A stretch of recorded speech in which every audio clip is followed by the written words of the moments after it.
Silicon city ಬೆಂಗಳೂರಿನಲ್ಲಿ ಮತ್ತೊಂದು ಅಗ್ನಿ ಅವಘಡ ಸಂಭವಿಸಿದೆ.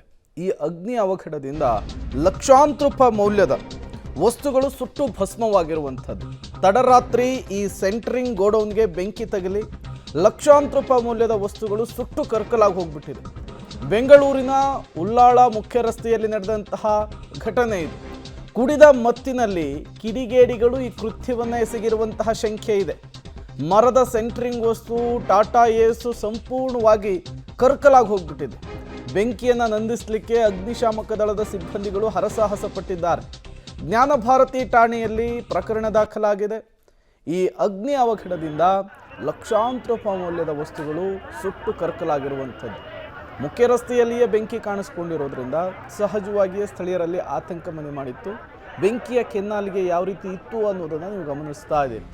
ಕಣ್ಣು ಮುಚ್ಚಿ ಕಣ್ಣು ಬಿಡೋ ಅಷ್ಟರಲ್ಲೇ ಇಡೀ ಗೋಡೌನ್ಗೆ ಬೆಂಕಿ ತಗುಲಿ ಧಗಧಗನೆ ಹೊತ್ತಿ ಉರಿದು ಸುಟ್ಟು ಕರ್ಕಲಾಗಿ ಹೋಗ್ಬಿಟ್ಟಿದೆ. ತತ್ಕ್ಷಣಕ್ಕೆ ಸ್ಥಳೀಯರು ಅಗ್ನಿಶಾಮಕ ದಳದ ಸಿಬ್ಬಂದಿಗಳಿಗೆ ಮಾಹಿತಿಯನ್ನು ಕೊಡ್ತಾರೆ. ಹಿಂಗೆ ಬೆಂಕಿ ತಗಲಿದೆ ಅನ್ನುವಂತಹ ಡೀಟೇಲ್ಸನ್ನು ಕೊಡ್ತಾರೆ. ಮಾಹಿತಿ ಸಿಕ್ಕ ತಕ್ಷಣವೇ ಅಗ್ನಿಶಾಮಕ ದಳದ ಸಿಬ್ಬಂದಿಗಳು ಸ್ಥಳಕ್ಕೆ ಬಂದು ಬೆಂಕಿಯನ್ನು ನಂದಿಸುವಂತಹ ಕೆಲಸವನ್ನು ಮಾಡ್ತಾರೆ. ಬಟ್ ಆ ಬೆಂಕಿಯನ್ನು ನಂದಿಸಿದರೂ ಕೂಡ ಈ ಗೋಡೌನ್ ಒಳಗಿದ್ದಂತಹ ವಸ್ತುಗಳು, ಅಲ್ಲೇ ಇದ್ದಂತಹ ಟಾಟಾ ಏಸ್ ಸಂಪೂರ್ಣವಾಗಿ ಸುಟ್ಟು ಕರ್ಕಲಾಗಿ ಹೋಗಿದೆ. ಹಾಗಾದರೆ ಬೆಂಕಿ ಹೇಗೆ ಕಾಣಿಸ್ಕೊಳ್ತು ಅಂಥೇಳಿ ಈಗ ತನಿಖೆ ಕೂಡ ಆರಂಭವಾಗಿದೆ. ಪ್ರಾಥಮಿಕವಾಗಿ ಸಿಗ್ತಾ ಇರುವಂತಹ ಮಾಹಿತಿ, ಯಾರೋ ಕಿಡಿಗೇಡಿಗಳು ಈ ಕೃತ್ಯವನ್ನು ಎಸಗಿದ್ದಾರೆ ಅನ್ನೋದು ಗೊತ್ತಾಗ್ತಾ ಇದೆ. ಅದು ಕೂಡ ಕುಡಿದ ಮತ್ತಿನಲ್ಲಾಗಿರುವಂತಹ ಕಿಡಿಗೇಡಿತನ ಇದು ಅನ್ನೋದು ಗೊತ್ತಾಗ್ತಾ ಇದೆ.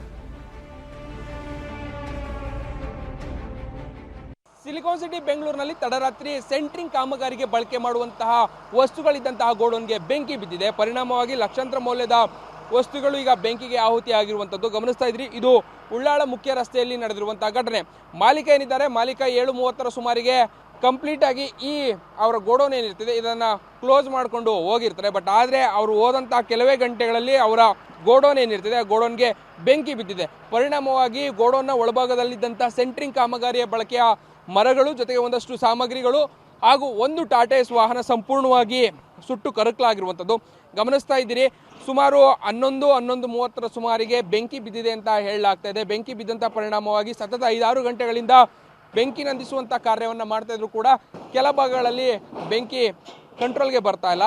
ಈಗಾಗಲೇ 5ಕ್ಕೂ ಹೆಚ್ಚು ಅಗ್ನಿಶಾಮಕ ವಾಹನಗಳು ಬೆಂಕಿ ನಂದಿಸುವಂಥ ಕಾರ್ಯವನ್ನು ಮಾಡ್ತಾ ಇದೆ. ಸರಿಸುಮಾರು 5-6 ಗಂಟೆಗಳಿಂದಲೂ ಕೂಡ ಬೆಂಕಿಯನ್ನು ನಂದಿಸುವಂಥ ನಿಟ್ಟಿನಲ್ಲಿ ಅಗ್ನಿಶಾಮಕ ದಳದ ಸಿಬ್ಬಂದಿಗಳು ಕಾರ್ಯವನ್ನು ಮಾಡ್ತಾ ಇರುವಂಥದ್ದು. ಬಟ್ ಆಗಿದ್ರೂ ಕೂಡ ಒಂದು ಕಡೆ ದಟ್ಟ ಹೊಗೆ, ಮತ್ತೊಂದು ಕಡೆ ಬೆಂಕಿ ಸಾಮಾನ್ಯವಾಗಿ ಹಬ್ತಾನೆ ಇದೆ. ಸೊ ಅದನ್ನು ಕಂಟ್ರೋಲ್ ಮಾಡುವಂಥ ನಿಟ್ಟಿನಲ್ಲಿ ಸಾಕಷ್ಟು ಕಷ್ಟವನ್ನು ಪಡಬೇಕಾದಂಥ ಸ್ಥಿತಿ ಸದ್ಯ ಅಗ್ನಿಶಾಮಕ ದಳದ ಸಿಬ್ಬಂದಿಗಳಿಗೆ ಬಂದಿರುವಂಥದ್ದು.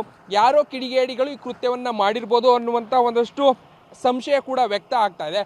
ಕಾರಣ ಸಂಜೆ ಸುಮಾರಿಗೆ ಯಾವುದೇ ರೀತಿಯಾದಂತಹ ಸಮಸ್ಯೆಗಳು ಇರಲಿಲ್ಲ, ಜೊತೆಗೆ ಯಾವುದೇ ಎಲೆಕ್ಟ್ರಿಸಿಟಿ ಕನೆಕ್ಟಿವಿಟಿ ಇಲ್ಲ.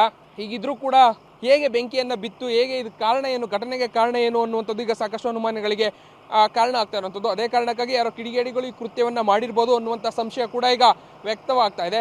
ಸದ್ಯ ಬೆಂಕಿಯನ್ನು ನಂದಿಸುವಂಥ ನಿಟ್ಟಿನಲ್ಲಿ ಎಲ್ಲ ಕೆಲಸ ಕಾರ್ಯಗಳನ್ನು ಅಗ್ನಿಶಾಮಕ ದಳದ ಸಿಬ್ಬಂದಿಗಳು ಮಾಡ್ತಾ ಇದ್ದಾರೆ. ಮತ್ತೊಂದು ಕಡೆ ಈ ಬೆಂಕಿ ಘಟನೆ ಆಗೋದಕ್ಕೆ ಕಾರಣ ಏನು ಅನ್ನುವಂಥ ನಿಟ್ಟಿನಲ್ಲಿ ಜ್ಞಾನಭಾರತಿ ಪೊಲೀಸ್ ಠಾಣೆಯಲ್ಲಿ ಪ್ರಕರಣ ಕೂಡ ದಾಖಲಾಗಿ ಘಟನೆಗೆ ಕಾರಣ ಏನು, ಯಾರು ಅನ್ನುವಂತಹ ನಿಟ್ಟಿನಲ್ಲಿ ಅಂಥವರ ಪತ್ತೆ ಹಚ್ಚೋದಕ್ಕೆ ಕೂಡ ಸದ್ಯ ಜ್ಞಾನಭಾರತಿ ಪೊಲೀಸರು ಮುಂದಾಗಿರುವಂಥದ್ದು. ಕ್ಯಾಮ್ರಾ ಪರ್ಸನ್ ಸುಹಾಸ್ ಜೊತೆ ರಾಘು ಮರಿಸ್ವಾಮಿ, ಪಬ್ಲಿಕ್ ಟಿವಿ, ಬೆಂಗಳೂರು.